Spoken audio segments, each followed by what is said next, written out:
Welcome back to my YouTube channel. Please subscribe if you haven't, and if you have, turn on your notification to stay updated. Today we're diving into a royal story that has sparked plenty of debate across Britain and beyond. It involves two beloved royal figures, Princess Beatrice and Princess Eugenie, and reports suggesting that major changes could be coming to their living arrangements. Could King Charles be preparing a significant overhaul of royal privileges? And what role might Prince William's vision for the future monarchy play in all of this? Let's explore the fascinating story behind the headlines. For nearly 2 decades, Princess Beatrice and Princess Eugenie have enjoyed something that few people could ever imagine: access to royal residences in some of London's most prestigious palaces. Reports suggest the sisters have maintained apartments within royal properties including Kensington Palace and St James's Palace, arrangements that have existed quietly for years without attracting significant public attention. But times are changing. The British monarchy is operating in an era of increased scrutiny, where questions about public spending, royal privileges, and institutional efficiency are becoming more common. What may have once been viewed as a traditional family arrangement is now being examined through a different lens. Suddenly, accommodations that seemed ordinary within royal circles have become the center of a wider conversation about the future direction of the monarchy. The discussion isn't simply about housing. It reflects a much larger question facing the royal family today. Who should benefit from royal resources, and under what circumstances? As those questions gain momentum, Beatrice and Eugenie find themselves at the center of a debate they did not create but cannot avoid. It is impossible to discuss this situation without acknowledging the impact of Prince Andrew's controversies. Over the past several years, the Duke of York's public standing has suffered dramatically, creating significant challenges for the monarchy as a whole. His withdrawal from public royal duties marked one of the most significant shifts in modern royal history. Although Princess Beatrice and Princess Eugenie have generally maintained positive reputations, they remain closely connected to their father's legacy in the public imagination. Fairly or unfairly, that connection has often placed them under additional scrutiny. Royal observers note that while neither sister has been accused of wrongdoing, the broader effort to modernize and protect the institution may inevitably affect them. In many ways, they have found themselves navigating circumstances beyond their control. Their challenge has been balancing loyalty to family while preserving their own identities within a rapidly evolving royal landscape. For years, both sisters have carefully built careers, families, and public profiles separate from royal controversies. Yet the shadow cast by past scandals continues to influence discussions about their place within the institution. Since ascending the throne, King Charles has continued to promote a vision for the monarchy that he has discussed for many years: a smaller, more focused institution centered on a core group of actively working royals. While the concept has generated considerable discussion, it is rooted in a long-standing belief that the monarchy must evolve alongside the society it serves if it is to remain effective and relevant in the decades ahead. Long before becoming king, Charles spoke about the need to modernize certain aspects of royal life. He understood that public expectations were changing and that institutions supported by tradition alone could no longer assume automatic acceptance. In an era characterized by greater transparency, increased media scrutiny, and heightened awareness of public spending, he believed the monarchy would need to demonstrate a clear purpose and a strong connection between privilege and public service. The idea of a streamlined monarchy does not necessarily mean reducing the importance of the royal family. Rather, it reflects an effort to clarify roles and responsibilities within the institution. Under this model, official duties would be concentrated among a smaller number of family members whose primary focus is representing the crown through public engagements, charitable work, state occasions, and international diplomacy. Supporters of this approach argue that it provides greater clarity for the public. When royal responsibilities are concentrated among a clearly defined group of working royals, it becomes easier to understand who carries out official duties and how royal resources are being utilized. They believe this structure strengthens accountability, while ensuring that the institution remains focused on its central purpose. The concept also reflects broader trends affecting many long-established institutions. Across society, organizations are increasingly expected to operate efficiently, communicate clearly, and demonstrate measurable value. Advocates of reform suggest that the monarchy is not immune to these expectations. By adapting its structure to contemporary realities, they argue, the institution can maintain public confidence while preserving its essential role. At the same time, implementing such a vision presents significant challenges. The monarchy is not merely an administrative organization. It is also a family with centuries of history, tradition, and personal relationships. Decisions about roles, residences, privileges, and responsibilities inevitably affect individuals whose identities are closely tied to the institution. What may appear to be a practical reform on paper can carry emotional and symbolic significance for those involved. This complexity is particularly evident when discussions turn to non-working members of the royal family. Previous generations often operated within a broader royal framework where distinctions between official representatives and extended family members were less clearly defined. Today, however, those distinctions are becoming increasingly important as the monarchy seeks to align itself with modern expectations. For King Charles, this process is as much about sustainability as it is about modernization. He has frequently emphasized the importance of ensuring that the institution remains strong for future generations. A more focused monarchy, in this view, is not intended to diminish the royal family, but to create a structure that can endure in a rapidly changing world. The transition, however, requires careful balance. While modernization may be necessary, the monarchy's enduring appeal has always rested partly on its ability to provide continuity. People often look to the royal family not only as a constitutional institution, but also as a symbol of national history and tradition. Preserving that sense of continuity while embracing reform remains one of the greatest challenges facing the crown. This balancing act becomes especially significant when considering members of the family, such as Princess Beatrice and Princess Eugenie. Neither sister is a full-time working royal, yet both remain closely connected to the institution through family ties, public interest, and royal heritage. Their circumstances highlight the practical questions raised by a more streamlined monarchy. If official support is increasingly linked to active service, what role should be played by those who maintain royal connections but pursue independent lives and careers? Such questions are not directed solely at the York sisters. Rather, they form part of a broader examination of how the monarchy should function in the 21st century. The answers will likely influence future generations of royal family members and help determine how the institution defines membership, responsibility, and service in the years ahead. Observers note that King Charles's approach reflects a broader effort to prepare the monarchy for the future, rather than simply respond to present challenges. By focusing on a core group of working royals, he appears to be creating a framework that can adapt more easily to changing public expectations while maintaining the dignity and traditions associated with the crown. Whether one supports or questions the idea of a slimmed-down monarchy, there is little doubt that it represents one of the most significant developments in modern royal history. The decisions being made today are likely to shape not only the reign of King Charles but also the institution that future monarchs will inherit. Ultimately, the debate is not simply about reducing numbers or redefining privileges. It is about determining how one of the world's oldest institutions can remain relevant in a modern society.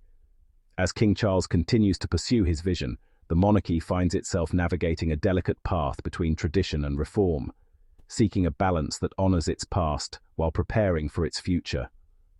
While much of the current discussion focuses on King Charles and his plans for the monarchy, many royal observers believe that an equally important story lies in the future. Increasing attention is being directed toward Prince William and the kind of institution he may eventually inherit and lead. Although William has not publicly outlined every aspect of his long-term vision, many commentators see signs that he shares his father's belief in a monarchy that is focused, efficient, and closely connected to public service. As heir to the throne, William occupies a unique position within the royal family. He is responsible not only for supporting the current monarch, but also for preparing for a role that may one day place him at the center of national life. This responsibility requires him to think beyond immediate challenges and consider how the monarchy can remain relevant for future generations.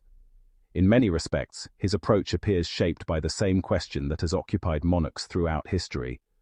How can a centuries-old institution adapt without losing its essential identity? Throughout his public life, William has often emphasized practical action, measurable impact, and long-term solutions. Whether addressing issues related to homelessness, mental health, environmental concerns, or community development, he has generally sought to focus on outcomes rather than symbolism alone. Some royal commentators believe this preference for practicality may also influence how he views the future structure of the monarchy. Reports have frequently suggested that William supports a model in which royal privileges are closely linked to official responsibilities. Under such an approach, resources provided by the institution would primarily serve those carrying out public duties on behalf of the Crown. Supporters argue that this creates a clearer relationship between service and support, helping the monarchy maintain credibility in an era of increased public scrutiny. From this perspective, the issue is not necessarily about reducing opportunities for family members, but about establishing clear expectations. If royal residences, security arrangements, and other forms of institutional support are connected to active service, the public can more easily understand their purpose. Advocates believe such clarity helps strengthen confidence in the institution and reduces confusion about the roles various family members play. At the same time, William faces many of the same challenges that confront his father. The monarchy is not simply an organization governed by policies and procedures. It is also a family with deep emotional bonds, shared history, and complex personal relationships. Decisions that may appear straightforward from an administrative standpoint can become far more complicated when viewed through the lens of family dynamics. This reality is particularly relevant when considering relatives such as Princess Beatrice and Princess Eugenie. Both women have established successful lives outside the framework of full-time royal service, yet they remain important members of the wider royal family. Any future decisions regarding roles, residences, or privileges would inevitably involve balancing institutional priorities with family considerations. Observers often note that William belongs to a generation that has experienced extraordinary changes in the public's relationship with the monarchy. During his lifetime, the rise of digital media, social networks, and 24-hour news coverage has transformed the way royal activities are reported and discussed. Public expectations regarding transparency and accountability have evolved significantly, creating pressures that previous generations of royals rarely encountered on the same scale. These developments may help explain why discussions about modernization have become increasingly prominent. Future monarchs will likely operate in an environment where every aspect of royal life receives immediate attention and analysis. In such circumstances, maintaining public trust may require a greater emphasis on clearly defined roles and responsibilities than was necessary in the past. Yet William has also demonstrated a strong appreciation for tradition and continuity. His public appearances often highlight the importance of preserving the historical and cultural significance of the monarchy. This suggests that any reforms he supports would likely be designed not to diminish the institution but to strengthen its long-term stability. The challenge, therefore, lies in finding a balance between modernization and heritage. A monarchy that changes too little risks appearing disconnected from contemporary society, while one that changes too much risks losing the traditions that give it meaning and distinction. William's future leadership will likely be shaped by efforts to navigate these competing demands. For Princess Beatrice and Princess Eugenie, discussions about William's future vision naturally attract attention because they raise questions about where non-working royals fit within the institution's evolving structure. The sisters have built independent careers and family lives, yet they remain part of a family whose public role continues to evolve. Their situation illustrates the broader questions facing the monarchy as it seeks to define the relationship between royal identity and official service. Ultimately, the conversation about William's future vision is not solely about individual family members. It is about the long-term direction of the monarchy itself. How should royal resources be allocated? What responsibilities should accompany royal status? And how can the institution remain relevant to future generations while preserving the traditions that have sustained it for centuries? These questions are likely to remain central to discussions about the royal family for years to come. While the answers may continue to evolve, one thing is clear. Prince William's eventual reign will play a significant role in shaping the next chapter of modern monarchy. The decisions made during that period could influence not only the structure of the institution, but also how future generations understand the meaning of royal service, responsibility, and public duty. In many ways, the debates taking place today are laying the foundation for that future. As William prepares for the responsibilities that lie ahead, observers will continue to watch closely, seeking clues about how he intends to guide one of the world's oldest institutions through the opportunities and challenges of the modern age. Supporters of this approach argue that it provides greater clarity for the public. When royal responsibilities are concentrated among a clearly defined group of working royals, it becomes easier to understand who carries out official duties and how royal resources are being utilized.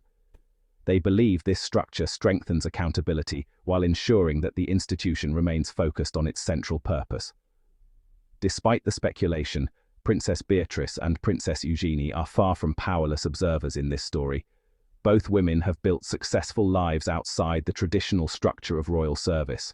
They have careers, families, charitable interests, and extensive professional networks.